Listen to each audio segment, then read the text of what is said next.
સદાશિવસમારંભાં શંકરાચાર્યમધ્યમાં અસ્મદાચાર્યપર્યન્તાં વંદે ગુરુપરંપરાં વંદે ગુરુપરંપરાં. તૈત્તરીય ઉપનિષદની વિચારણામાં પ્રવેશ કરતાં આપણે થોડીક સમજ પ્રાપ્ત કરવાનો પ્રયત્ન કરતા હતા કે આ અધ્યયનનું મહત્ત્વ શું છે, શા માટે આપણે આ અધ્યયન કરવાનું, આપણે જે જોઈએ છે તે શું આ અધ્યયનથી પ્રાપ્ત થઈ શકે એમ છે. જો એ સમજાઈ જશે તો એમાં રસ ઉત્પન્ન થશે, અને રસ કે રુચિ ઉત્પન્ન થશે તો આપણે એમાં સરળતાથી આપણી પ્રવૃત્તિ થશે, આપણે એ અધ્યયન સરળતાથી કરી શકીશું અને એ અધ્યયનનું જે ફળ છે તે આપણે પ્રાપ્ત કરી શકીશું. અને તેના માટે આપણે પ્રત્યેક મનુષ્યની, આમ કહીએ તો પ્રત્યેક જીવની જે સર્વસામાન્ય ઈચ્છા છે એને સમજવાનો પ્રયત્ન કરતા હતા કે દરેકની એક જ મૂળભૂત ઈચ્છા છે કે દુઃખ રહિત નિત્ય સુખની પ્રાપ્તિ કરવી છે. અને આપણે સુભાષિતનો આધાર લઈ અને સમજવાનો પ્રયત્ન કર્યો હતો. સુખમ મે સર્વદા ભૂયાત દુઃખમ મા ભૂત કદાચન. અને એને એક જ વાક્યમાં જે આપણે કહ્યું એ પ્રમાણે કહી શકાય, દુઃખ રહિત નિત્ય સુખ, મને કાયમ સુખ મળે અને ક્યારેય દુઃખ ન આવે, આ જ બધાની ઈચ્છા છે. પણ એનો ઉપાય શું છે ને એ જાણતા નથી, કેવી રીતે પ્રાપ્ત થાય એ આપણને ખબર નથી, એટલે આપણે બીજે પ્રયત્ન કરી રહ્યા છીએ. એમાં ક્યાં પ્રયત્ન કરી રહ્યા છીએ એની આપણે વિચારણા જોઈએ કે અત્યારની આપણી પ્રવૃત્તિ શું છે, અત્યારની આપણી વિચારણા કેવી છે અને કેવી પ્રવૃત્તિ કરી રહ્યા છીએ. તો કોઈક કામ પુરુષાર્થ માટે પ્રયત્ન કરી રહ્યા છીએ, અને કામ પુરુષાર્થ અર્થાત કે જગતના ભોગ્ય પદાર્થો, વિષયો, વસ્તુઓ પ્રાપ્ત કરી અને સુખી થવાની ઈચ્છાથી પ્રવૃત્ત થઈએ. એટલે ભોગ્ય પદાર્થોમાં સુખી થવાની ઈચ્છાથી જો પ્રવૃત્તિ થતી હોય તો એવા પ્રયત્નને કામ પુરુષાર્થ કહેવાય. અને એ કામ પુરુષાર્થ દ્વારા પ્રાપ્ત થતું સુખ કેવું હોય છે? ક્ષણિક હોય, થોડોક સમયમાં પ્રાપ્ત થઈ અને જતું રહેનારું હોય છે. એટલે પાછા સુખ વગર ના થઈ જઈએ તો એવું સુખ આપણે નથી જોઈતું. એનાથી આગળ વધી અને અર્થ પુરુષાર્થના પ્રયત્ન કરતા હોય છે કે ધન વધારે પ્રાપ્ત કરીએ અને વધારે ધન પ્રાપ્ત કરી અને સુખી થઈ જઈશું એવું માનતા હોઈએ તો એની પણ આપણે વિચારણા જોઈ કે ધન પ્રાપ્તિથી કે અર્થ પુરુષાર્થથી પણ જે સુખ મળે છે એ કંઈ નિત્ય રહેવાવાળું નથી, એ પણ જતું રહે છે. કામ પુરુષાર્થથી જે સુખ મળે છે એના કરતાં થોડો લાંબો સમય ટકે. અને એની મહત્તમ મર્યાદા આપણે જોઈ હતી કે આ શરીરમાં છીએ ત્યાં સુધી એ સુખ આપી શકે, એ પહેલાં પણ એ સુખ જતું રહે એવું બની શકે, પણ મહત્તમ મર્યાદા છે કે આ શરીરમાં છીએ ત્યાં સુધી જ સુખ આપે. આ શરીર છૂટી ગયું પછી એ ધન કામ આવતું નથી. તો એનાથી આગળ તો કે ધર્મ પુરુષાર્થ, ધર્મ કાર્ય કરીએ, ધર્મ પુરુષાર્થ કરીએ, પુણ્ય પ્રાપ્તિ કરીએ, અને એના દ્વારા આ શરીર છૂટી ગયા પછી જે આગામી જન્મો થશે એમાં પણ આપણને સુખ મળે એવો આપણે પ્રયત્ન કરતા હોઈએ છીએ. અને એમાં ઉર્ધ્વલોકના બધા લોક આવી ગયા, સ્વર્ગલોક પર્યંતના આગળ જો આપણને સુખ મળે તો પણ એ સુખ કેવા છે? સામાન્ય રીતે એની મર્યાદાનો વિચાર આવતો જ નથી. સુખ મેળવવાનો પ્રયત્ન કરીએ, સુખ ભોગવીએ અને એ સુખ સમાપ્ત થઈ જાય, પાછા આવીએ, ફરી એ પ્રયત્ન કરવાનો, પુણ્ય ભેગા કરવાના અને વાપરવાના, ભેગા કરીને વાપરવાના. હવે જ્યારે ઈશ્વરનો અનુગ્રહ થાય ને ત્યારે ધર્મ પુરુષાર્થની મર્યાદાનો વિચાર આવે કે આવું ક્યાં સુધી કરતા રહેવાનું. ત્યારે પછી શાસ્ત્ર આપણને આગળ માર્ગદર્શન આપે છે. જે આ ધર્મ પુરુષાર્થની મર્યાદાનો વિચાર કરી શકે છે એવા બુદ્ધિશાળી લોકો માટે શાસ્ત્ર આગળ માર્ગદર્શન આપે છે. અને ત્યારે સમજાય છે કે ધર્મ, અર્થ અને કામ એ પુરુષાર્થ તો માત્ર આભાસ છે. એનાથી એ પુરુષાર્થ કરવાથી પુરુષાર્થનું ફળ મળતું નથી. જે ઈચ્છાથી પ્રેરાય દુઃખ રહિત નિત્ય સુખની પ્રાપ્તિ માટે આપણે પ્રવૃત્ત થયા હતા એ ફળની પ્રાપ્તિ થતી નથી, એટલે એને આભાસ કહેવામાં આવે છે. એટલે ધર્માર્થ કામાહ પુરુષાર્થ આભાસાહ. હવે આ પ્રયત્નો કેમ થયા? કારણ કે એનો સાચો ઉપાય જાણતા નથી. તત ઉપાયમ અજ્ઞાત્વા સંસારે પ્રવૃત્તિ, અને આ પ્રવૃત્તિ કરીએ છીએ તો એનાથી જોઈએ એવું સુખ મળતું નથી. એટલે ધર્મ, અર્થ અને કામ પુરુષાર્થ આપણું ઈચ્છિત ફળ આપી શકે તેમ નથી. છેલ્લો પુરુષાર્થ બચે છે મોક્ષ. તો મોક્ષ પુરુષાર્થ કરવાથી જ આપણે આવું નિત્ય સુખ પ્રાપ્ત કરી શકીએ તેમ છીએ. હવે આજે કહ્યું ને, કાલે આપણે એની વિચારણા કરતા હતા, ધર્મ, અર્થ અને કામ પુરુષાર્થ એ આભાસ માત્ર છે, વાસ્તવિક પુરુષાર્થ નથી. પણ જ્યાં સુધી મોક્ષ પુરુષાર્થ માટે પ્રયત્ન નથી કરતા ત્યાં સુધી આમાં પ્રવૃત્ત રહીએ છીએ અને એના દ્વારા જે થોડું ઘણું સુખ મળે ભોગવીએ અને પાછા એના માટે પ્રવૃત્ત થતા હોઈએ છીએ. અને આમાં એવું કહેવાય છે કે જે પુરુષાર્થ એનું ફળ પ્રદાન ના કરી શકે એને આભાસ કહેવાય. અને જે મૃગજળનું દ્રષ્ટાંત જોયું હતું કે મૃગજળ જણાય ખરું, પણ એમાંથી એક ગ્લાસ પાણી લઈ અને આપણે આપણી તૃષાની તૃપ્તિ કરી શકતા નથી, એટલે એને આભાસિત કહેવામાં આવે છે. તો આ ત્રણે પુરુષાર્થ એવા જ છે કે જેનાથી આપણા જે ઈચ્છા છે, મૂળભૂત ઈચ્છા, એની તૃપ્તિ થતી નથી. અને આભાસિત કહીએ ને એવું, આજકાલ હમણાં કોરોના કાળને લીધે ઓનલાઈન પ્રવચનો બધા લોકો સાંભળતા હોય છે. આવે ને, વોટ્સએપ પર આવે, લિંક ખોલો અને પ્રવચન આવે, પ્રવચન સાંભળી લઈ ગયા. પછી અહીંયા શિબિરમાં આટલે સુધી આવવાનું, આટલા દિવસોનો સમય કાઢવાનો એની જરૂર નહીં. એટલે હવે ઓનલાઈનનું આ બધું ચાલે છે ને, એટલે લોકો પણ, સાધકો પણ બહુ હોશિયાર થઈ ગયા છે. સામાન્ય રીતે શું હોય, ધારો કે અહીંથી મુંબઈ પ્રવચન માટે જતા હોઈએ, અમદાવાદ જતા હોઈએ, ક્યાંય જઈએ તો શું કરવું પડે? વ્યવસ્થા, ટિકિટની વ્યવસ્થા કરવી પડે. અમારે 2 દિવસનો સમય કાઢવો પડે, ટિકિટની વ્યવસ્થા કરે, પછી ત્યાં ઉતરીએ એટલે ઘરે લઈ જાય, ઘરે અમને 1 રાત રાખવા પડે, ત્યાં પ્રવચન હોલ કે સત્સંગ હોલ જે હોય ત્યાંની વ્યવસ્થા કરવી પડે, ત્યાં સત્સંગના ક્લાસ ચાલતા હોય, અને હવે ત્યાં જઈએ એટલે ભિક્ષા પણ આપવી પડે, જમાડવા તો પડે ને. અને બધા ભાવનાથી જમાડતા હોય, ઈચ્છા પણ હોય કે આ વખતે આવો છો તો અમારે ત્યાં ભિક્ષા લેજો, એવું હોય.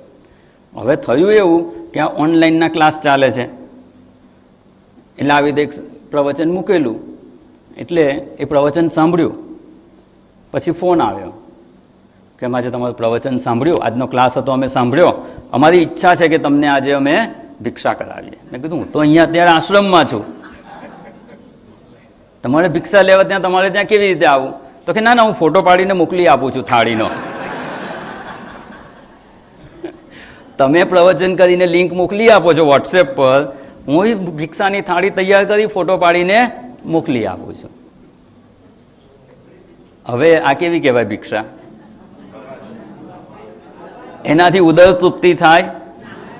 ના થાય. કે પ્રવચન તમે ઓનલાઈન મોકલો છો, તમે ભિક્ષા ઓનલાઈન મોકલી આપીએ, પણ એનાથી ઉદર તૃપ્તિ ના થાય. ભિક્ષાનું ફળ શું છે?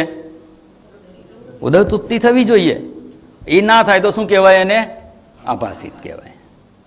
તો આપણે જે પ્રયત્ન કરીએ છીએ એ પ્રયત્નની પાછળની આપણી મૂળભૂત ઈચ્છા તો એ જ છે કે જે કંઈ કરીએ છીએ એનાથી આપણું દુઃખ દૂર થાય, દુઃખથી કાયમ માટે છૂટીએ અને સુખની પ્રાપ્તિ થાય, અને એ સુખ નિત્ય ટકે એવું હોવું જોઈએ. એના માટે પ્રયત્ન કરીએ છીએ અને એ પ્રયત્નથી એવું ફળ મળતું નથી, એટલે એને આભાસ કહેવામાં આવે છે. અને જ્યારે એ આભાસિત છે એવું સમજાઈ જાય ને, ત્યારે જ મોક્ષ પુરુષાર્થ માટે પ્રવૃત્તિ થાય. ત્યાં સુધી મોક્ષ પુરુષાર્થ માટે પ્રવૃત્તિ જ નથી થતી. પ્રવૃત્તિ નથી થતી એનો અર્થ કોઈ એવું નહીં કારણ કે કોઈ પ્રવચન સાંભળવા જ નથી આવતું, કોઈ સત્સંગ કરતું જ નથી, એવી વાત નથી. સત્સંગ તો બધા કરે છે, અધ્યયન કરે છે, પોતપોતાની રીતે પ્રયત્ન કરે છે, પરંતુ એને મોક્ષને મુખ્ય પુરુષાર્થ સમજીને પ્રયત્ન નથી થતો. હજુ તો પેલું પણ છે ને, આ પણ કરી લઈશું એનાથી મને સુખ મળશે ને આ પણ કરીશું, બંને બાજુ સુખ બધી રહેલી છે. અને જ્યાં સુધી ધર્મ, અર્થ અને કામ અર્થાત કે સંસારમાં ક્યાંય પણ હું પ્રયત્ન કરીશ અને સુખ મળશે એવી બુદ્ધિ હશે ને, ત્યાં સુધી ખરેખર મોક્ષ માટે પુરુષાર્થ થતો જ નથી. એટલે અહીંયા જે શાસ્ત્રમાં એવું કહેવાય છે ને, સંન્યાસાત શ્રવણમ કુર્યાત, સંન્યાસી થઈ અને શ્રવણ કરવાનું. સંન્યાસી જો સંન્યાસ ગ્રહણ કરી અને ના થઈ શકે, આપણે પરિસ્થિતિ એવી હોય, આપણા કર્તવ્યો સાથે બંધાયેલા હોઈએ, સંન્યાસ ના સ્વીકારી શકીએ, તો કમસે કમ આપણી માનસિક સ્થિતિ તો આવી કેળવવાની જ્યારે પણ શ્રવણ કરવા બેસીએ કે અધ્યયન કરવા બેસીએ ત્યારે એ 5 એટલે જ કહેવાય 5 મિનિટ વહેલા આવીને બેસવાનું સત્સંગ હોલમાં, બેસીને વિચારવાનું કે ધર્મ, અર્થ અને કામ અર્થાત કે સંસારમાં ક્યાંય પણ કોઈ પણ જગ્યાએ પ્રયત્ન કરી અને હું નિત્ય સુખી થઈ શકું એમ નથી. અને જ્યારે આવો નિશ્ચય કરી અને સત્સંગ કરવા બેસશો ને તો એ સંન્યાસ લઈ અને શ્રવણ કર્યા બરાબર છે. મન ક્યાં જાય? ધારો કે સત્સંગ કરતાં કરતાં મન બીજે જતું રહે, થાય છે એવું? નથી થતું ને તમારું? તો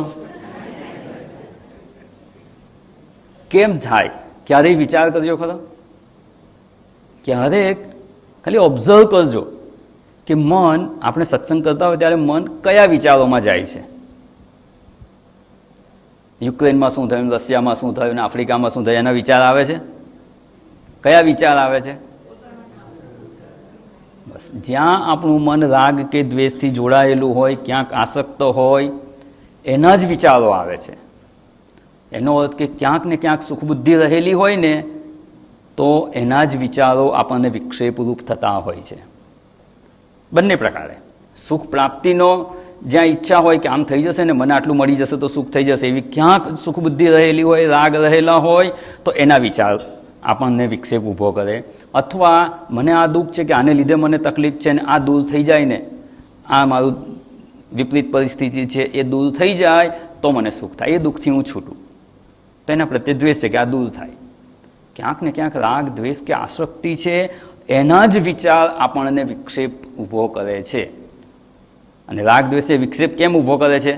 રાગ દ્વેષ છે એટલે એ દૂર થઈ જશે તો હું સુખી થઈશ, અથવા કંઈક મને પ્રાપ્ત થશે તો હું સુખી થઈશ.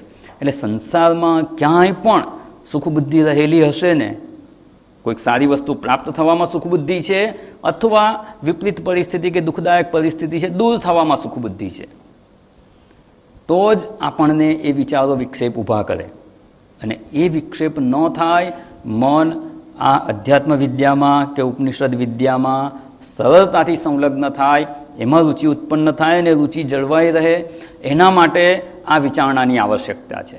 એટલે કહ્યું સંન્યાસાત શ્રવણમ કુર્યાત. એ સંન્યાસનો જે કહીએ ને સંકલ્પ કરવાનો, મનથી સંકલ્પ કરી લેવાનો, શું? ધર્માર્થ કામાહ પુરુષાર્થ આભાસાહ.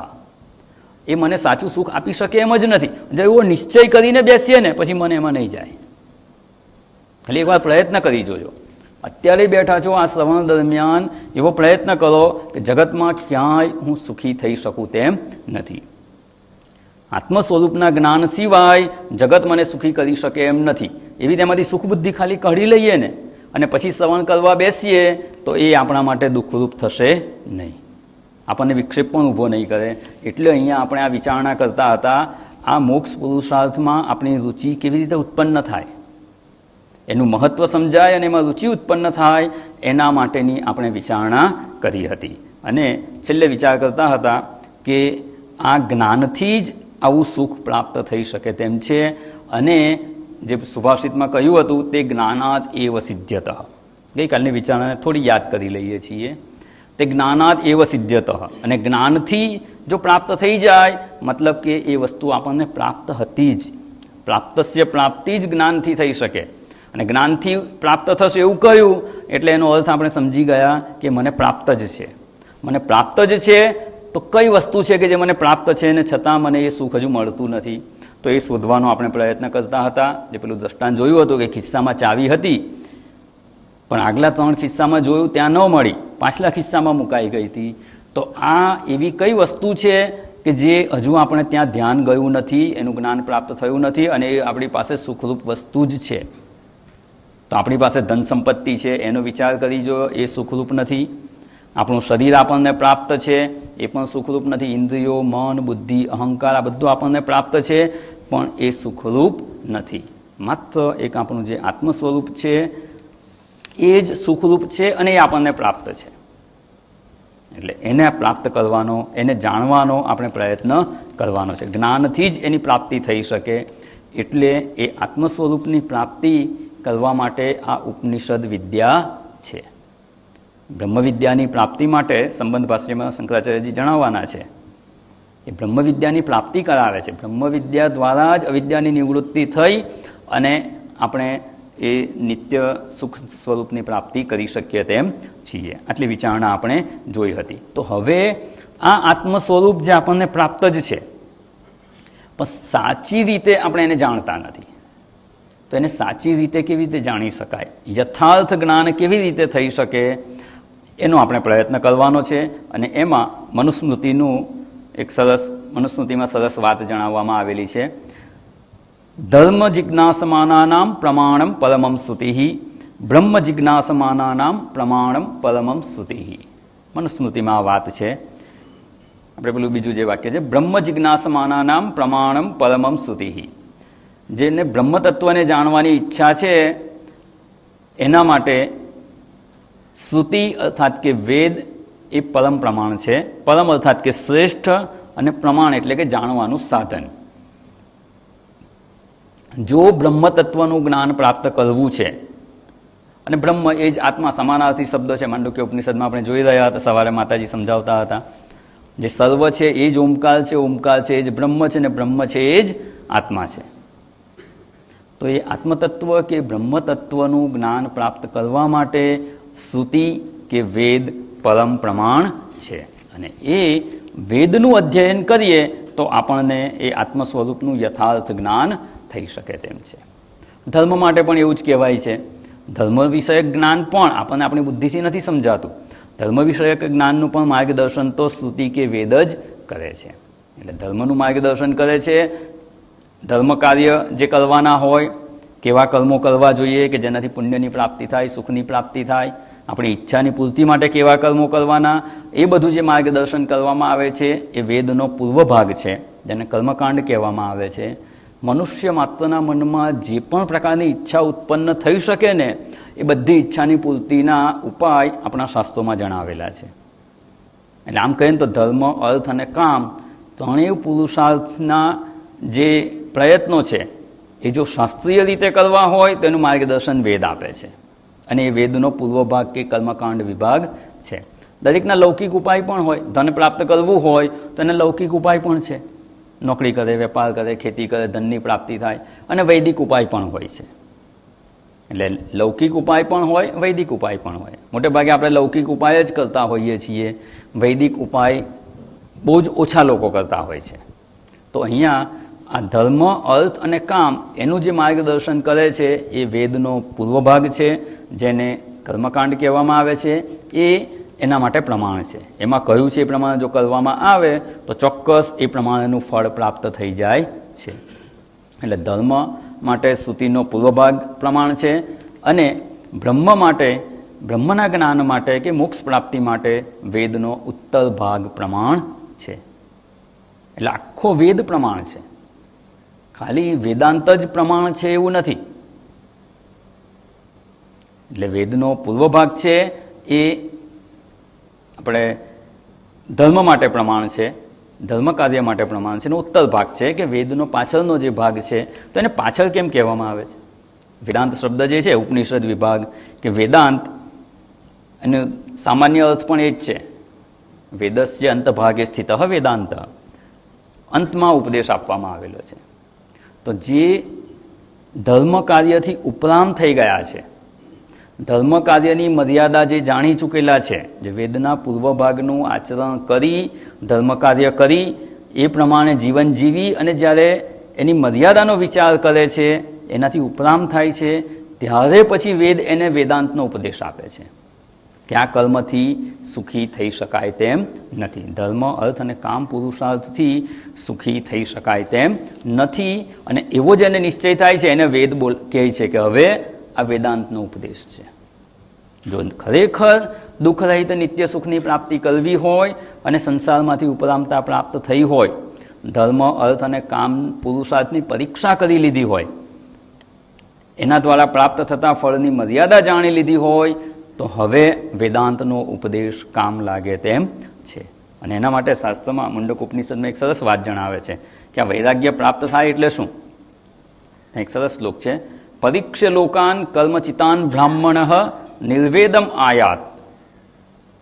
પરીક્ષ્ય લોકાન, આ લોકની પરીક્ષા કરવાની. આપણે શું કર્યું અત્યાર સુધી? ગઈકાલની જે આખી આપણી વિચારણા હતી, ધર્મ, અર્થ અને કામ પુરુષાર્થનું જે ફળ છે, એ જે ફળ પ્રાપ્ત થાય છે એના સ્વરૂપની વિચારણા કરી, એની મર્યાદાની વિચારણા કરી.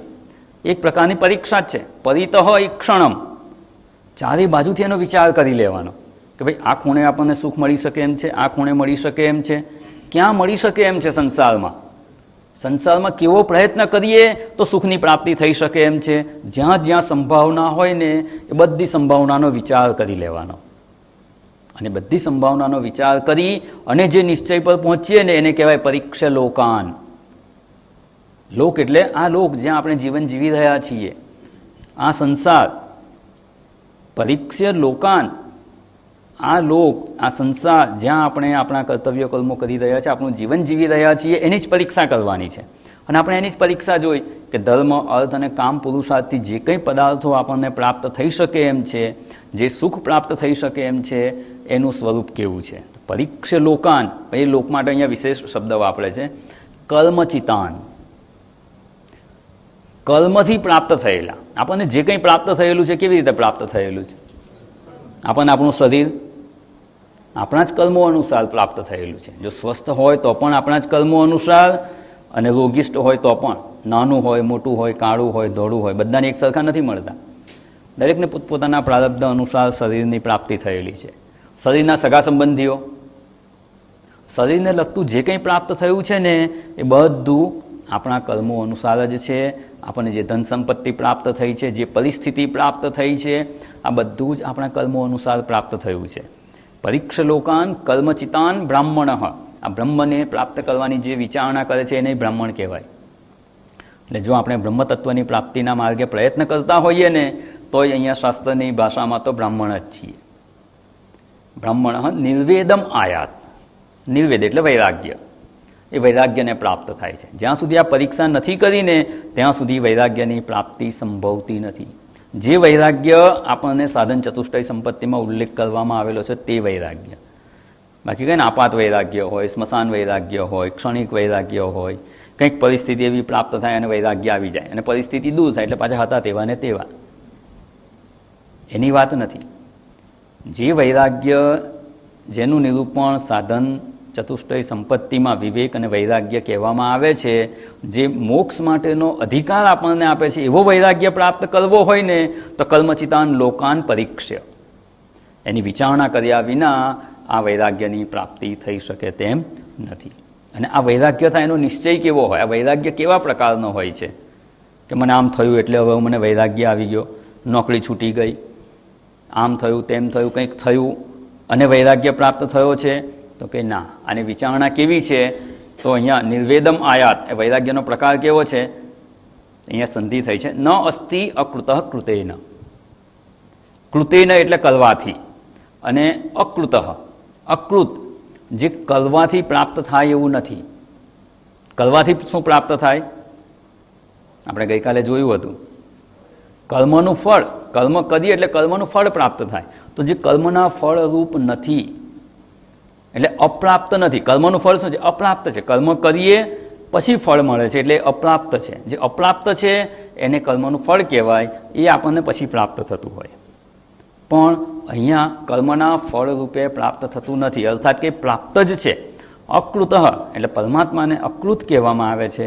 કોઈ કર્મ કરી અને પરમાત્માની પ્રાપ્તિ થઈ શકે તેમ નથી. એટલે અકૃત કૃતેન ન અસ્તિ, કંઈક કરી અને એના ફળરૂપે પરમાત્માની પ્રાપ્તિ થઈ શકે તેમ નથી એવો નિશ્ચય. અહીંયા અકૃત એટલે પરમાત્મા કહ્યું, પણ આપણે જે વિચારણા કરી રહ્યા છે એના સંદર્ભમાં શું કહી શકાય? પરમાત્માનું સ્વરૂપ કેવું છે? સત, ચિત અને આનંદ. સત એટલે નિત્ય, આનંદ સ્વરૂપ છે, જ્ઞાન સ્વરૂપ છે. એને જ આપણે જે સુભાષિતમાં વિચારણા જોઈ ને, દુઃખ રહિત નિત્ય સુખ, પરમાત્મા જ છે એવા. બીજું કોઈ વસ્તુ એવી નથી કે જેમાં દુઃખ ન હોય ને માત્ર નિત્ય સુખ હોય. એટલે અકૃત એ જ પરમાત્મા, અને એ પરમાત્મા એટલે જ દુઃખ રહિત નિત્ય સુખ. અને એની પ્રાપ્તિ કોઈ પણ કર્મથી થઈ શકે એમ નથી એવો નિશ્ચય, એને વૈરાગ્ય કહેવાય. અને એવા વૈરાગ્યવાન થઈ અને શ્રવણ કરવાનું. કયો નિશ્ચય કેવો છે? અકૃત કૃતેન ન અસ્તિ. મારે જે મોક્ષની પ્રાપ્તિ કરવી છે કે પરમાત્માની પ્રાપ્તિ કરવી છે કે નિત્ય સુખની પ્રાપ્તિ કરવી છે એ જગતમાં કોઈ પણ પ્રકારના કર્મ કરવાથી નહીં થાય. કર્મ કરીશું તો કર્મના ફળ રૂપે પ્રાપ્ત થતું જે કંઈ હશે ને એ સંસાર અંતર્ગત જ હશે. કર્મનું ફળ એટલે સંસાર અંતર્ગત જ હોય. એટલે ધર્મ અર્થ અને કામ પુરુષાર્થથી એનાથી મને આ મોક્ષની પ્રાપ્તિ થઈ શકે તેમ નથી, પરમાત્માની પ્રાપ્તિ થઈ શકે એમ નથી એવું વિચારી અને એનાથી વૈરાગ્ય પ્રાપ્ત થયો છે. નિર્વેદમ આયાત કર્મચિતાન લોકાન પરીક્ષ્ય નિર્વેદમ આયાત. હવે જો ત્યાં મળી શકે એમ નથી તો શું કરવાનું એનું માર્ગદર્શન બીજી પંક્તિમાં અહીંયા ઉપનિષદ જણાવે છે. તદ વિજ્ઞાનાર્થમ, એ પરમાત્માને જાણવા માટે સ ગુરુમ એવ અભિગચ્છેદ, સદગુરુને શરણે જવાનું. સમિત પાણી શ્રોત્રિયમ બ્રહ્મનિષ્ઠમ. એ અત્યારે આપણી વિચારણાનો વિષય નથી.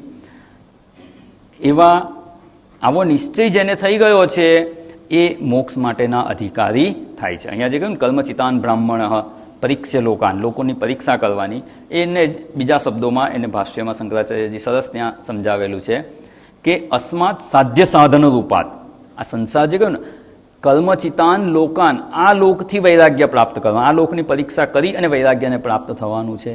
તો આ લોક એટલે કયો એના ભાષ્યમાં જણાવે છે અસ્માત સાધ્ય સાધન રૂપાત. સાધ્ય એટલે કર્મફળ અને સાધન, સમગ્ર સંસાર એટલે કર્મ અને કર્મફળ રૂપ જ છે, સાધ્ય સાધન રૂપ જ છે. એ સર્વસ્માત સંસારાત વિરક્તસ્ય, એમાંથી જે વૈરાગ્યને પ્રાપ્ત થયો છે. આપણે જે વિચારણા અહીંયા કરી રહ્યા છીએ આ નિશ્ચય એટલા માટે અગત્યનો છે કે જ્યાં સુધી આ નિશ્ચય નહીં થયો હોય ને ત્યાં સુધી આ ઉપનિષદનું અધ્યયન કરવામાં આવશે, એનો સ્વાધ્યાય કરીશું, અધ્યયન કરીશું, બધું જ કરીશું, પણ આનાથી જ આપણે સુખી થઈ શકીએ એમ છીએ એવો પાકો નિશ્ચય નહીં હોય ને તો પૂરું કમિટમેન્ટ નહીં આવે. હજુ મનમાં એક ખૂણે એમ હશે કે હજુ કંઈ નહીં, પેલું કરી લેશે એમાંથી સુખ મળી જશે. જગતમાં ક્યાંય જો થોડી ઘણી પણ સુખબુદ્ધિ રહેલી હશે ને તો આ માર્ગે પ્રસ્થાન અસંભવ છે. ક્યાંક સુખબુદ્ધિ પકડી રાખી હશે કે હજુ આ મને મળશે ને તો સુખી થઈ જઈશ, અને એનાથી મળવાનું હોય તો આમાં પછી રસ ઉત્પન્ન થશે જ નહીં. પેલું કહે ને કે એટલે બહુ ભાંગ પીધી હતી અને 4 જણા ગંગા કિનારે રાત્રે ગયા, એમને સામે પાર જવું હતું, ભાંગ બહુ પીધી હતી. પછી પેલા નાવડીવાળાને કીધું કે અમને સામે મૂકી જતો, કે ના અત્યારે તો અમે રાતે નહીં જઈએ. તો કે ના અમારે તો અત્યારે જ જવું છે. એટલે કેમ રાજાપાઠમાં હોય, થોડો નશો હોય એટલે, ના અમારે તો અત્યારે જ જવું છે. તો કે આ નાવ છે તમે લઈ જાઓ, હું નહીં આવું, તમે હલેસા મારીને લઈ જાઓ, પછી સવારે હું લઈ જઈશ, કે તમે એની ચિંતા ના કરતા. જાણીતા જ હતા, ગામના જ હતા એટલે ઓળખતા હતા. પેલા તો 4 જણા બેસી ગયા, હલેસા લીધા બધાએ અને આખી રાત હલેસા માર્યા. પછી સવારે અજવાળું થવા આવ્યું ને ત્યારે જોયું કે ઓહો કિનારે આવી ગયા લાગે છે આપણે. પછી પૂછ્યું, ખબર પડી કે જ્યાં હતા ત્યાંના ત્યાં જ હતા. કેમ એવું થયું? આટલા બધા હલેસા માર્યા છતાં ત્યાં ને ત્યાં લંગર ખોયલું જ નહોતું, જે દોરડું બાંધેલું એ નહોતું છોડ્યું. હવે જરૂરી નથી કે બહુ જાડું દોરડું હોય, એ નાવને પકડી રાખવા પાતળી દોરી હોય ને, સામાન્ય આપણી સૂત્રી જેવી દોરી, પ્લાસ્ટિકની દોરી, એ બાંધી હોય તો એ નાવને જવા ના દે. બસ આ જગતમાં જો ક્યાંય થોડીક પણ સુખબુદ્ધિ રાખી હશે ને કે ના મારે તો આ ઘરના સગાવાલા છે ને, મારે તો આ છે ને, મારે બેંકમાં આટલું બેલેન્સ છે ને, અને પછી ભલે ને સંન્યાસ લઈને શ્રવણ કરતા હોય, ઘર બાર બધું છોડી દીધું હોય, પણ જો ક્યાંય સુખબુદ્ધિ રાખી હશે ને તો આના જેવી હાલત થશે. આ માર્ગે પ્રગતિ નહીં થવા દે. કંઈ પણ થશે તો ઈશ્વર પરનો વિશ્વાસ પણ નહીં, ઈશ્વરની શ્રદ્ધા પણ નહીં રહે. ઈશ્વર આપણને સાચવશે ને એ વિશ્વાસ પણ નહીં રહે. શું થશે? અરે કંઈ થશે તો આ છે ને, મારે તો મારા સગાવાલા છે ને, મેં આટલું ધન રાખેલું છે ને, ઈશ્વર પરની શ્રદ્ધા પણ નહીં જાગે. મોક્ષની પ્રાપ્તિ તો દૂરની વાત રહી. એટલે આપણે આ નિશ્ચય કરી અને અહીંયા આપણે શ્રવણ કરવાનો પ્રયત્ન કરવાનો છે, બ્રહ્મવિદ્યામાં પ્રવેશ કરવાનો છે કે આ જગતમાં ક્યાંય સુખી થઈ શકાય એવી સંભાવના નથી. ધર્મ, અર્થ અને કામ પુરુષાર્થ એવું કહીએ એમાં સુખની સંભાવના નથી, કે નિત્ય સુખ પ્રાપ્ત થઈ શકે એમ નથી. અસ્માત લોકાત પરીક્ષા લોકાન, આ લોકની પરીક્ષા કરીને પણ આ નિશ્ચય પર પહોંચવાનું છે. અસ્માત સાધ્ય સાધન રૂપાત સર્વસ્માત સંસારાત વિરક્તસ્ય, ભલે છોડી ના શકીએ પણ આ નિશ્ચય જરૂરી છે કે એનાથી સુખી થઈ શકાય તેમ નથી. એટલે આ આપણે આ નિશ્ચય કરી અને પછી આપણે આ ગ્રંથની વિચારણામાં પ્રવેશ કરવાનો છે.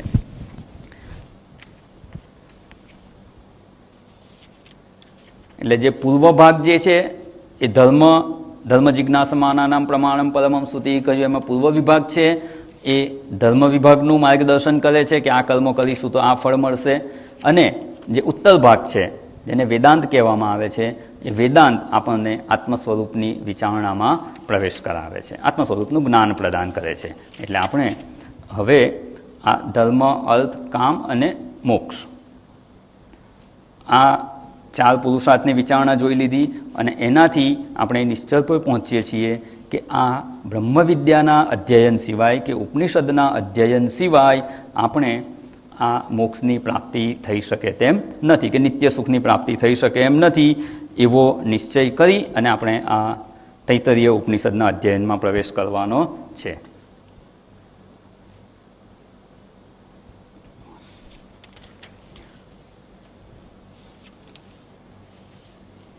હવે આ વેદાંત છે ને, આપણે હમણાં એક વિચારણા જોઈ કે જે પ્રાપ્તસ્ય પ્રાપ્તિ જ્ઞાનથી થાય, અને પ્રાપ્ત જે છે આપણને એ શું છે? શરીર નથી, ઇન્દ્રિયો નહીં, મન નહીં, બુદ્ધિ નહીં, અહંકાર નહીં. શું છે એ? આપણું આત્મ સ્વરૂપ જ છે. એને સાચા રૂપે નથી જાણતા એટલે સુખ અનુભવાતું નથી. ફેર એટલો જ છે. વેદાંત કંઈ બહુ મોટું નથી થતું. કંઈ વેદાંત ભણે એટલે શું થાય? આપણને આત્મ સ્વરૂપ, સાચા આત્મ સ્વરૂપનું જ્ઞાન થઈ જાય છે. અત્યારે આત્મ સ્વરૂપને આપણે જાણીએ જ છીએ, પણ કેવી રીતે જાણીએ છીએ? શરીર, ઇન્દ્રિયો, મન, બુદ્ધિ રૂપે.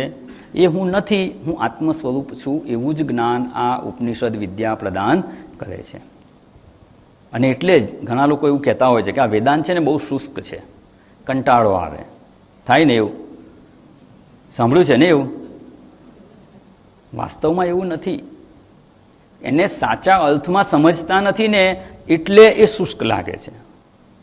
આ કોનું જ્ઞાન પ્રદાન કરે છે? બ્રહ્મનું જ્ઞાન પ્રદાન કરે છે, આપણા પોતાના સ્વરૂપનું જ્ઞાન પ્રદાન કરે છે. આપણું સ્વરૂપ કેવું છે? આનંદ સ્વરૂપ છે. તો જે આનંદ સ્વરૂપનું નિરૂપણ થતું હોય એ શુષ્ક હોય ખરું? અને બ્રહ્મ સ્વરૂપની આગળ આમ જ વિચારણા આવશે. રસો વૈસહ, રસ સ્વરૂપ છે. અને જે રસ સ્વરૂપ હોય એનું જ અધ્યયન નિરસ હોઈ શકે ખરું? ના હોય. માત્ર એને સાચા અર્થમાં સમજવાનો પ્રયત્ન કરવામાં ન આવે ને તો જ એ નિરસ થઈ જાય કે શુષ્ક લાગે.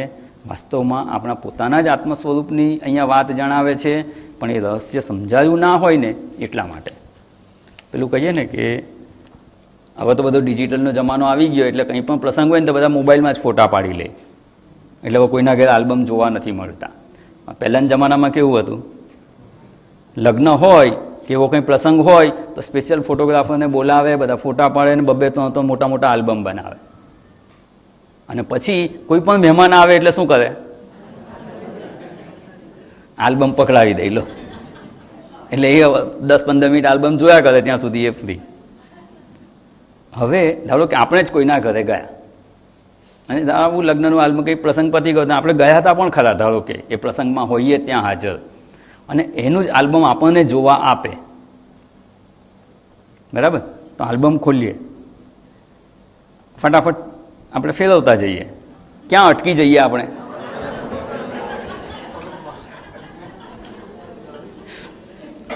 વરરાજા જે હોય તે, વરપક્ષના હોય, કન્યા, એની કોઈ મતલબ જ નથી. આપણે શું શોધીએ એમાં? મારો ફોટો ક્યાં છે? અને એ જોઈએ એટલે ખુશ થઈ જવાય. તો બીજા બધા શાસ્ત્રોના અધ્યયનમાં તો કંઈક કંઈક વાતો કરી હોય, આપણી પોતાની વાત કરી હોય એ જોવાનો, ભણવાનો કંટાળો આવે ખરો? જો એમાં રસ ન જાગતો હોય ને તો સમજી લેવાનું કે સાચી સમજ પ્રાપ્ત નથી થઈ. સાચા દ્રષ્ટિકોણથી આપણે સમજવાનો પ્રયત્ન નથી કરતા, નહીં તો કોઈ દિવસ એ શુષ્ક હોય જ નહીં. આપણા પોતાના સ્વરૂપનું વર્ણન કરીએ છીએ. એટલે જ શાસ્ત્રને છે ને દર્પણ કહેવામાં આવે છે. અરીસો હોય ને, અરીસાનું કામ શું?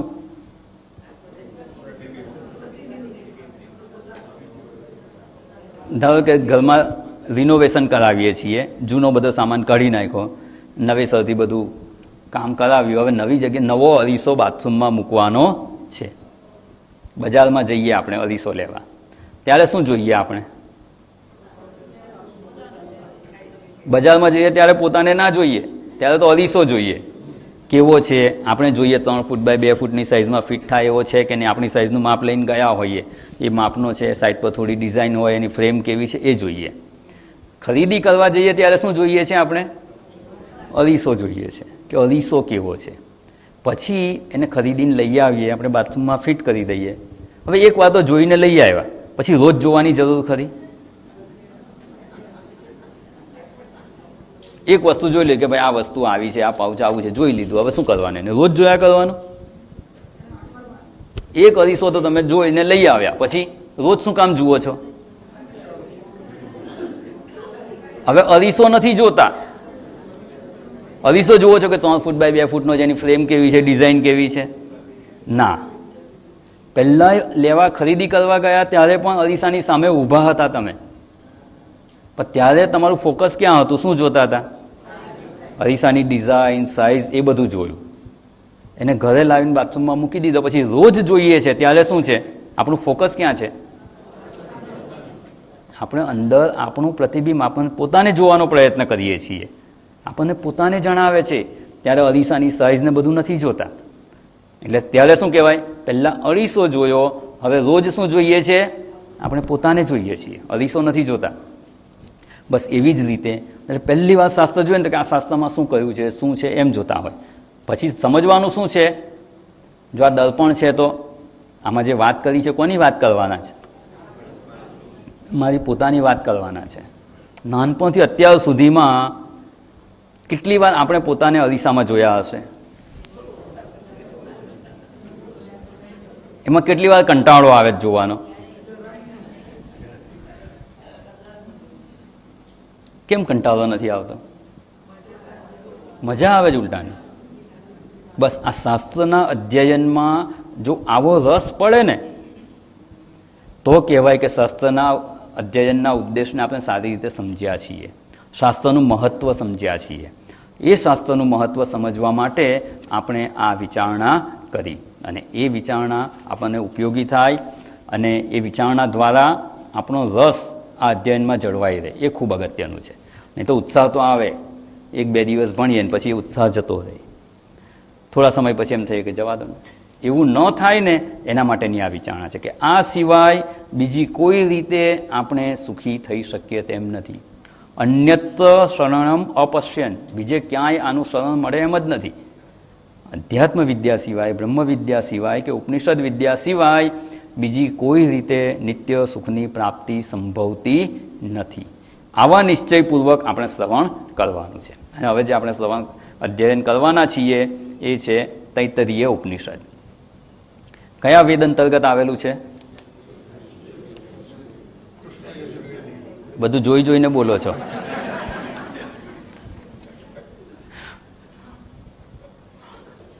આપણા વેદ કેટલા છે? કયા કયા?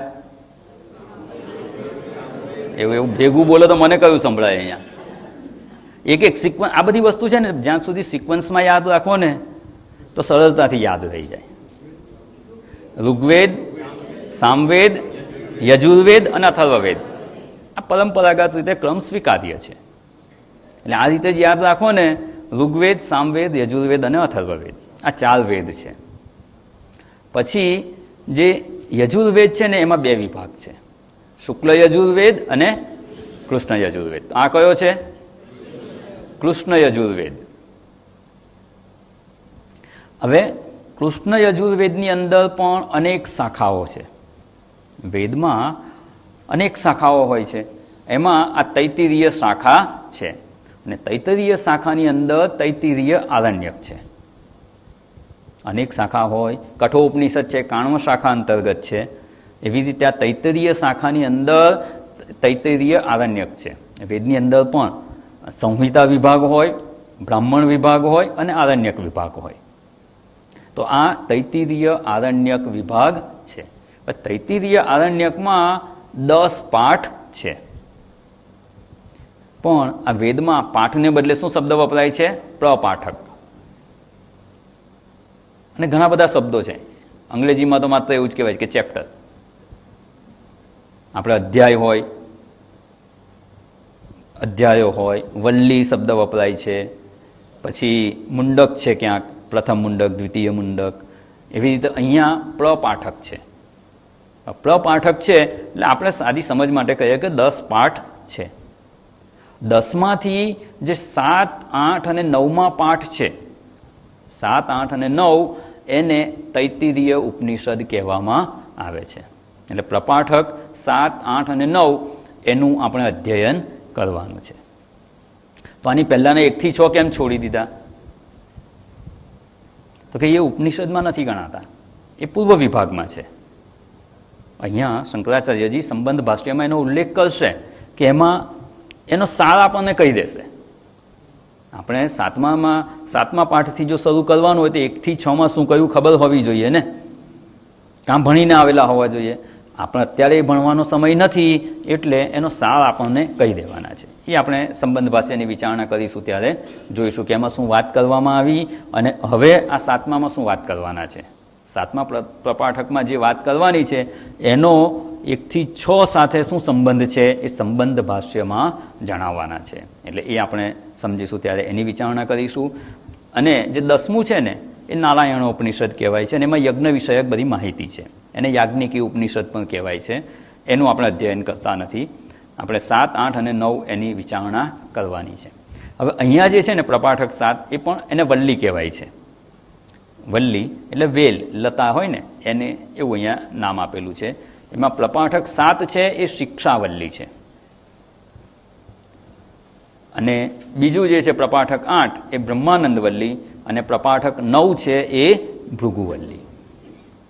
એટલે કૃષ્ણ યજુર્વેદ એની અંદર આવેલું તૈત્તિરીય આરણ્યક. તૈત્તિરીય આરણ્યકમાં 1 થી 10 પાઠ છે, પ્રપાઠક છે. એમાં 7, 8 અને 9 એનું આપણે અધ્યયન કરવાનું છે. પ્રપાઠક 7 છે શિક્ષાવલ્લી, 8 છે બ્રહ્માનંદ વલ્લી અને 9 છે ભૃગુવલ્લી. હવે જે 7મું જે છે શિક્ષાવલ્લી, જે આપણે ઉપનિષદમાં કહીએ તો પહેલી વલ્લી શિક્ષાવલ્લી, બીજી વલ્લી બ્રહ્માનંદ વલ્લી અને ત્રીજી વલ્લી ભૃગુવલ્લી. બસ આ 3 પાઠ ભણવાના છે. નાનું જ છે ને ઉપનિષદ તો, 3 જ પાઠ ભણવાના છે આપણે. હવે કેટલું નાનું છે તો ભણીશું એટલે ખબર પડશે. આમ બધી સંહિતા વિષયક વાતો છે એટલે એનું બીજું નામ સાંહિતી ઉપનિષદ પણ છે. આ જે વલ્લી છે પહેલી વલ્લી શિક્ષાવલ્લી, સંહિતા વિષયક ઉપાસનાઓનું વર્ણન છે એમાં, એટલે એને સાંહિતી ઉપનિષદ પણ કહેવામાં આવે છે. આપણે એનું અધ્યયન શરૂ કરીશું એટલે જોઈશું. પણ એ સ્વતંત્ર રીતે એક ઉપનિષદ જેટલું એનું મહત્વ છે. એને આખું નામ જુદું આપી દીધું. એવું ભગવદ્ ગીતાને શાસ્ત્ર કહ્યું, એ ભગવદ્ ગીતાનો 15મો અધ્યાય છે એને પણ શાસ્ત્ર કહી દીધું. 15મા અધ્યાયનો છેલ્લો શ્લોક શું છે? ઇતિ ગુહ્યતમમ શાસ્ત્રમ ઇદમ ઉક્તમ મયા નઘ એતદ બુદ્ધ્વા બુદ્ધિમાન સ્યાત કૃતકૃત્યશ્ચ ભારત. 15મો અધ્યાય પણ એને શાસ્ત્ર જેવું કહી દીધું. અર્થાત શું? શાસ્ત્રમાં જે વિચારણા મુખ્ય મુદ્દાઓની બધી વિચારણા ત્યાં આવી ગઈ. સંસારનું સ્વરૂપનું વર્ણન આવી ગયું, ઉર્ધ્વ મૂલ મધશાકમ, જીવનું સ્વરૂપ જણાવી દીધું, ઈશ્વરનું સ્વરૂપ જણાવી દીધું, જીવેશ્વર ઐક્યની વાત કરી દીધી. જે મુખ્ય મુદ્દા છે બધા એમાં આવી ગયા, જે એક શાસ્ત્રમાં કહેવાના હોય એ બધી વિચારણા ત્યાં થઈ ગઈ. એટલે 15મા અધ્યાયને શાસ્ત્ર કહી દીધું. એવી રીતે આ જે શિક્ષાવલ્લી છે ને એ પણ એક ઉપનિષદ જેટલું એનું મહત્વ છે, એટલે અલગથી એનું નામ આપી દીધું, સાંહિતી ઉપનિષદ કહેવાય છે. એટલે એનાથી એનું મહત્વ સિદ્ધ થઈ જાય છે. સ્વતંત્ર ઉપનિષદ હોય એવી આ વલ્લી છે. પછી બીજી વલ્લી જે બ્રહ્માનંદ વલ્લી અને ભૃગુવલ્લી. બ્રહ્માનંદ વલ્લી અને ભૃગુવલ્લી એને વારુણી ઉપનિષદ કહેવામાં આવે છે. વરુણ ઋષિ છે એ એમાં ઉપદેશ આપે છે એટલે એને વારુણી ઉપનિષદ કહેવાય છે. અને એમાં વિશુદ્ધ બ્રહ્મવિદ્યાનો ઉપદેશ આપવામાં આવેલો છે. એટલે આ જે શિક્ષાવલ્લી એટલે સંહિતી ઉપનિષદ, બ્રહ્માનંદ વલ્લી અને ભૃગુવલ્લી એટલે વારુણી ઉપનિષદ છે, જેમાં વરુણ ઋષિ ઉપદેશ આપે છે. એમના પુત્ર ભૃગુને આ ઉપદેશ આપવામાં આવે છે. એટલે એ પણ બ્રહ્મવિદ્યાનું, શુદ્ધ બ્રહ્મવિદ્યાનું ત્યાં નિરૂપણ કરવામાં આવેલું છે. અને 10મો પ્રપાઠક છે નારાયણ ઉપનિષદ છે અને એને યાજ્ઞિકી ઉપનિષદ કહેવાય છે. પણ આ બ્રહ્મવિદ્યાની પ્રાપ્તિ થઈ જાય પછી યજ્ઞયાગના વિધિ વિધાનનું કોઈ મહત્વ રહેતું નથી, એટલે એનું અધ્યયન કરવામાં આવતું નથી. હવે જ્યારે અધ્યયન કરીએ ને તો અધ્યયન આપણે કેવા પ્રકારે કરવાના છીએ? પેલું કહે ને એને ઉપરથી આપણે અધ્યયન કરીશું, એક એક શબ્દો લઈને અધ્યયન કરીશું, એના ઉપર કંઈ કોમેન્ટ્રી હોય તો એનું અધ્યયન કરીશું. એનું અધ્યયન કઈ પદ્ધતિથી આપણે કરીશું? તો અહીંયા સામાન્ય રીતે કોઈ પણ ગ્રંથ હોય ને તેનું બે પ્રકારે અધ્યયન થાય. એક તો એ ગ્રંથ વિશે શું કહેવામાં આવેલું છે, એ ગ્રંથ વિશેની માહિતી આપણે મેળવવાની હોય, અને બીજું હોય છે ગ્રંથમાં શું કહેવામાં આવેલું છે. લગભગ સમાનાર્થી જેવું લાગે, બંનેની વાત સમજાવો એટલે ખ્યાલ આવી જશે. એ ગ્રંથ વિશે લોકોએ શું કહ્યું છે. હમણાં એક ભાઈ મને એક પુસ્તક આપી ગયા કે આ ભગવદ્ ગીતા વિશેનું પુસ્તક છે. પછી જો તો કોઈ શ્લોક નહીં, કશું નહીં. પછી ખબર પડી કે લગભગ 80-85 પાનાનું પુસ્તક હતું, એમાં લોકોએ ભગવદ્ ગીતા વિશે શું અભિપ્રાય આપેલો છે ને એ લખેલું હતું. ગાંધીજીએ શું કહ્યું છે, લોકમાન્ય તિલકે શું કહ્યું છે, ને આણે શું કહ્યું, પેલાએ શું કહ્યું, બધા મોટા મોટા વિદ્વાનો જે જગતમાં છે એ લોકોએ ભગવદ્ ગીતા વિશે જે કહ્યું ને એનો અભિપ્રાય આપેલો છે. આ પણ અધ્યયન થયું, ભગવદ્ ગીતા વિશેની માહિતી મળી કે આણે શું કહ્યું છે ને આણે શું કહ્યું છે. એટલે ગ્રંથ વિશે કોણે શું કહ્યું છે ને એ રીતે પણ અધ્યયન થાય, પણ એ આપણને ઉપયોગી થતું નથી. બીજું શું છે કે ભગવદ્ ગીતાનું અધ્યયન કરવાનું. ભગવદ્ ગીતાને એક એક શ્લોક લઈને, એક એક શબ્દ લઈને આપણે સમજવાનો પ્રયત્ન કરવાનો, અને એ આપણા જીવનમાં કેવી રીતે ઉપયોગી થાય છે. તો એ ભગવદ્ ગીતાનું અધ્યયન થયું. એ રીતે પણ અધ્યયન થઈ શકે. એટલે આપણે આ તૈત્તરીય ઉપનિષદ વિશે કોણે શું કહ્યું છે એ અધ્યયન નથી કરવાના. તૈત્તરીય ઉપનિષદ આપણને શું જ્ઞાન પ્રદાન કરે છે એ સમજવાનો પ્રયત્ન કરવાનો છે. એટલે 4 વેદ અને 6 વેદાંગ છે, વેદના અંગ છે. વેદને સારી રીતે સમજી શકાય ને એના માટે બીજા 6 વેદાંગ છે, એ વેદના જ અંગ કહેવાય છે. શિક્ષા, કલ્પ, વ્યાકરણ, છંદ, નિરુક્ત અને જ્યોતિષ, આ 6 વેદાંગ કહેવાય. આ વેદાંગ જે છે ને એનાથી આપણે વેદને સારી રીતે સમજી શકીએ. નહીં તો વેદ કે એમને કંઈ સીધા ભણવા બેસી જવાય એવું નથી. આ શિક્ષા છે જે આપણે શિક્ષાવલ્લીમાં જોવાનું છે કે શબ્દોનું ઉચ્ચારણ કેવી રીતે કરવાનું, કયા શબ્દ પર કેટલો ભાર મૂકવાનો, કયા 2 શબ્દો વચ્ચે કેટલી જગ્યા છોડવાની, આ બધાનું મહત્વ છે. તો એ શિક્ષામાં આવે. છંદ, કયા છંદમાં ગવાયેલું હોય. વ્યાકરણ, વ્યાકરણની દ્રષ્ટિએ કયા શબ્દનો કયો અર્થ થાય.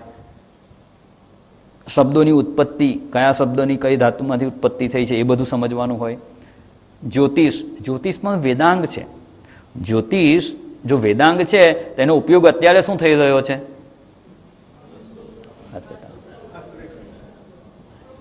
એનો ઉપયોગ નથી, એના માટે જ્યોતિષ નથી.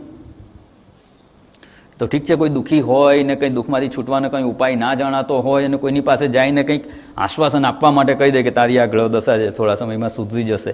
જો પોઝિટિવ એટીટ્યુડ કેળવી શકે ને તો જ્યોતિષ ઉપયોગી છે, નહીં તો કોઈ મતલબ નથી. વાસ્તવમાં જ્યોતિષ, ગ્રહ, નક્ષત્ર એ બધાનું દિશાનું માર્ગદર્શન આપે, એ બધું યજ્ઞયાગ માટે ઉપયોગી છે.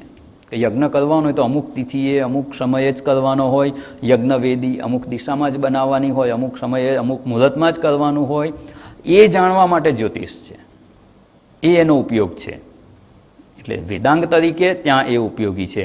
એટલે આ જે 6 વેદાંગ છે એમાં શિક્ષાની આપણે વિચારણા કરવાની થશે, એ આપણે કરીશું. એટલે આ જે તૈત્તરીય ઉપનિષદ, તૈત્તરીય આરણ્યકની અંદર પ્રપાઠક 7, 8 અને 9 એનું આપણે અધ્યયન કરવાનું છે. તો જો વિશુદ્ધ બ્રહ્મ વિદ્યાનો ઉપદેશ ક્યાં આપવામાં આવેલો છે? 8 અને 9 પ્રપાઠક, એટલે બ્રહ્માનંદ વલ્લી અને ભૃગુવલ્લીમાં. અને જે શિક્ષાવલ્લી છે, પહેલી વલ્લી, એમાં તો શિક્ષા વિષયક છે, કેવી રીતે ઉચ્ચારણ થવું જોઈએ એની બધી વિચારણા છે. પણ એનાથી આ શુદ્ધ જે બ્રહ્મવિદ્યા છે, જે બ્રહ્માનંદ વલ્લી અને ભૃગુવલ્લીમાં ઉપદેશ આપવાનો છે, એ સરળતાથી આપણે પ્રાપ્ત કરી શકીએ. એ જ્ઞાન આપણને હૃદયંગમ થાય એના માટે આપણું મન જે તૈયાર થાય ને એના માટે આ શિક્ષાવલ્લી છે. એટલે એને ઉપનિષદ વિભાગમાં સમાવેશ કરવામાં આવેલો છે. એમાં વેદાધ્યયન વિશેની વાત છે, આપણા ચિત્તની એકાગ્રતા માટે કેટલીક ઉપાસનાની જરૂર છે, તો એ ઉપાસનાનું માર્ગદર્શન કરવામાં આવેલું છે. પછી વેદાધ્યયનની મહત્તા જણાવી છે. ગૃહસ્થોચિત જે કર્મો હોય એનું વિધાન છે. આચાર્યોના સુકૃતનું અનુસરણ કરવું જોઈએ એની વિચારણા છે. આ બધી વિચારણા શિષ્ટાચારનું પ્રદર્શન છે. આ વિચારણા દ્વારા આપણું મન જે આત્મવિદ્યા કે બ્રહ્મવિદ્યા છે એને આત્મસાત કરવા માટે તૈયાર થાય, એના માટે ઉપયોગી હોવાથી એને પણ અહીંયા સમાવેશ કરવામાં આવેલો છે. એટલે અહીંયા એનું પણ આપણે અધ્યયન કરવાનું છે.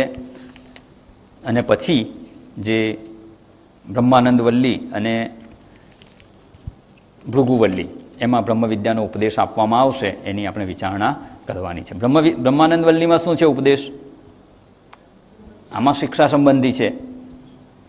કેવી રીતે અધ્યયન કરવાનું, કર્મોનો વ્યવહાર કેવી રીતે કરવાનો, અને એ પ્રમાણે જો કરવામાં આવે ને, આપણે વ્યવહાર તો કરીએ જ છીએ, આપણા કર્તવ્ય કર્મો કરીએ જ છીએ, પણ જો આ સમજ પ્રાપ્ત કરી અને કરીશું ને તો આપણું ચિત્ત બ્રહ્મવિદ્યા માટે યોગ્ય થશે. એના માટે અહીંયા ઉપદેશ આપવામાં આવેલો છે. એનાથી કોઈને એવું ના થઈ જવું કે આ જ મુખ્ય ઉપદેશ છે, બસ એ જોઈશું એટલે સદાચાર પ્રદર્શનની વાત છે, કેવો વ્યવહાર હોવો જોઈએ, એ જે ઉપદેશ આપે છે એટલે ઉપનિષદ પૂરું, એવું કોઈ ન માની લે એટલે પછી બ્રહ્માનંદ વલ્લી અને ભૃગુવલ્લીમાં આગળ ઉપદેશ, આ મુખ્ય ઉપદેશ તો એ જ છે. એના માટે આપણા મનને તૈયાર કરવા માટે શિક્ષાવલ્લી છે. અને બ્રહ્માનંદ વલ્લીમાં પહેલું જ વાક્ય છે, બ્રહ્મવિદ આપનોતિ પરમ. બ્રહ્મવિદાપનોતિ પરમ, એનું પહેલું જ સૂત્ર છે. ખાલી ઉપર છેલ્લી આપણે માહિતી લઈ લઈએ કે 3 વલ્લીમાં શેનું નિરૂપણ છે. બ્રહ્માનંદ વલ્લીમાં કહે છે કે જે બ્રહ્મવિદ છે ને એને પરમ સુખની પ્રાપ્તિ થઈ જાય છે. પરમ સુખની પ્રાપ્તિ એટલે જ આપણે જે જોયું તે દુઃખ રહિત નિત્ય સુખની પ્રાપ્તિ, એટલે બ્રહ્મની પ્રાપ્તિ કે મોક્ષની પ્રાપ્તિ. બ્રહ્મને જાણે એ જ આવા સુખી થઈ શકે. અને આખી વલ્લી આ સૂત્રભૂત વાક્ય છે ને એનો જ વિસ્તાર છે, એને જ વિસ્તારથી સમજાવે છે. આમ કહીએ તો બ્રહ્મવિદ્યાનું બીજ છે. આ બ્રહ્મવિદ છે એને જ આવા નિત્ય સુખની પ્રાપ્તિ થઈ શકે એમ છે, બીજા કોઈને નહીં. એટલે બ્રહ્મવિદ્યાની પ્રાપ્તિમાં પ્રવૃત્ત થવું જોઈએ. અને પછી આગળ એમાં બ્રહ્મ તત્વનું નિરૂપણ કરે છે. બ્રહ્મવિદ છે એના સ્વરૂપનો વિચાર કરે છે, એ પ્રાપ્તિ કેવી રીતે થાય એની વિચારણા છે. અને એનું જે સ્વરૂપ લક્ષણ છે સત્યમ જ્ઞાનમ અનંતમ બ્રહ્મ, એનું પણ ત્યાં નિરૂપણ કરવામાં છે. શંકરાચાર્યે ખૂબ વિસ્તારથી એની વ્યાખ્યા કરી છે, એને આપણે સમજવાના છીએ. અને આવા બ્રહ્મની ઉપલબ્ધિ કેવી રીતે થાય તો કે પંચકોશનો વિવેક કરવાથી થાય. અને પંચકોશના વિવેક માટે પક્ષીનું રૂપક આપી અને ત્યાં વિચારણા કરવામાં આવેલી છે. ઈશ્વર તત્વનું નિરૂપણ કરેલું છે, જગતનું અભિન્ન નિમિત્ત ઉપાદાન કારણ, એનું પણ ત્યાં નિરૂપણ કરવામાં આવેલું છે. અને બ્રહ્માનંદ વલ્લીમાં આ પંચકોશને કેવી રીતે એનાથી ઉત્ક્રમણ કરી અને આત્મ સ્વરૂપમાં સ્થિત થવાય એની વિચારણા આ ભૃગુવલ્લીમાં કરવામાં આવેલી છે. એટલે હવે આપણે આ ગ્રંથમાં પ્રવેશ કરવાનો છે, શિક્ષાવલ્લી, અને એમાં મંગલાચરણ કરવામાં આવેલું છે. મંગલાચરણના શંકરાચાર્યજીએ 3 શ્લોકની રચના કરી છે. આપનું પુસ્તક હશે તો એમાં શરૂઆતમાં જ હશે, અને અહીંયા સ્ક્રીન પર પણ આપ જોઈ શકો છો. આપણે આ જે 3 મંગલાચરણના શ્લોક છે એને પહેલાં સમજવાનો પ્રયત્ન કરીશું, અને ત્યારબાદ આ ઉપનિષદમાં પ્રવેશ કરીશું. તો શ્લોકનું પહેલાં ઉચ્ચારણ કરીએ. યસ્માજ્જાતમ જગત સર્વમ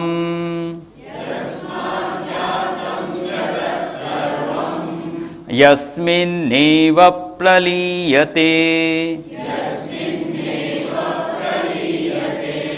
યેનેદં ધાર્યતે ચૈવ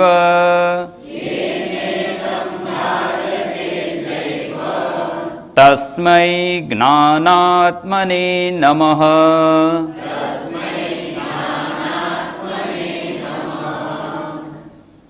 ખૂબ સરસ શબ્દો છે. યસ્માત જાતમ જગત સર્વમ.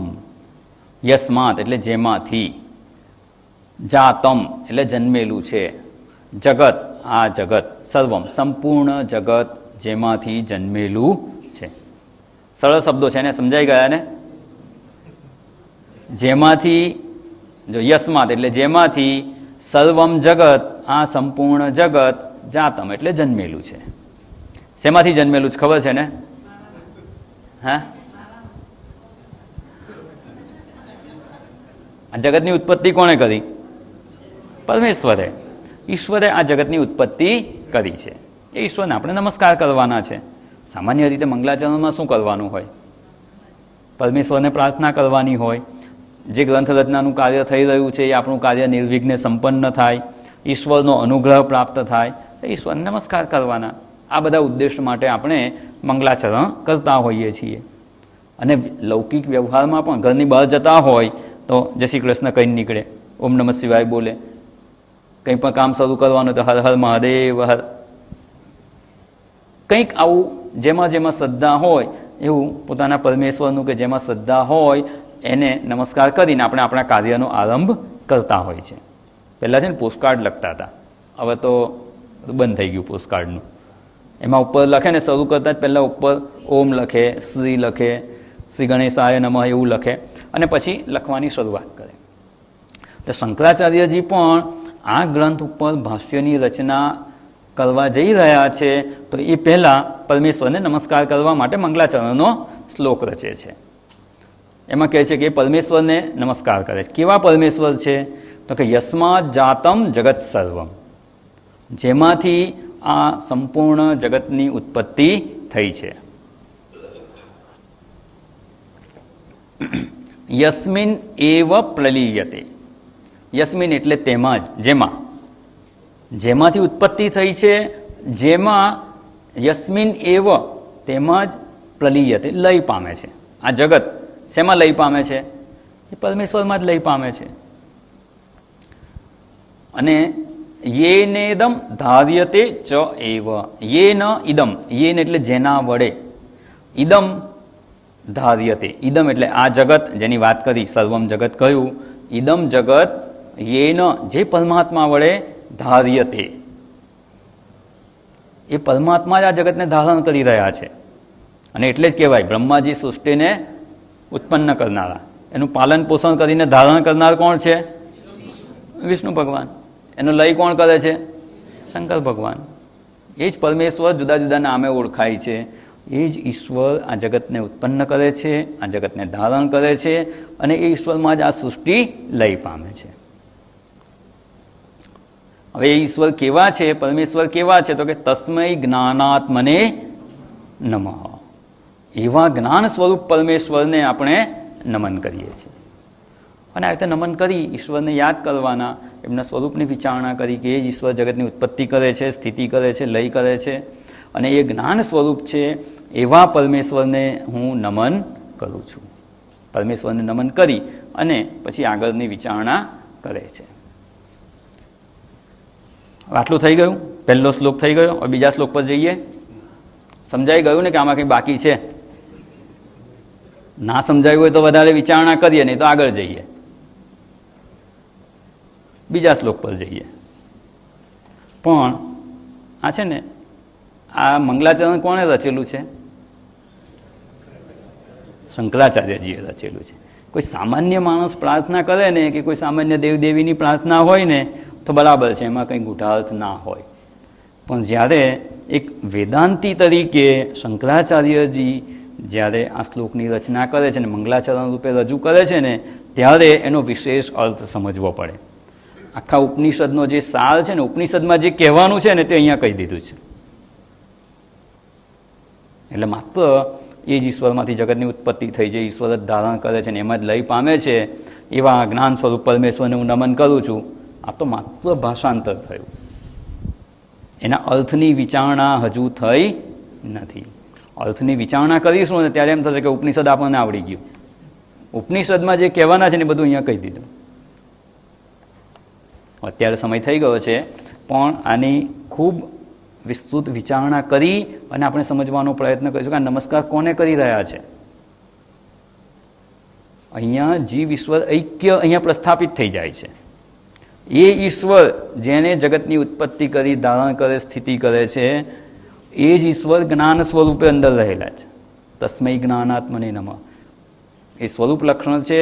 અને આ જેમાંથી જગતની ઉત્પત્તિ, સ્થિતિ અને લય થાય છે એ તટસ્થ લક્ષણ છે.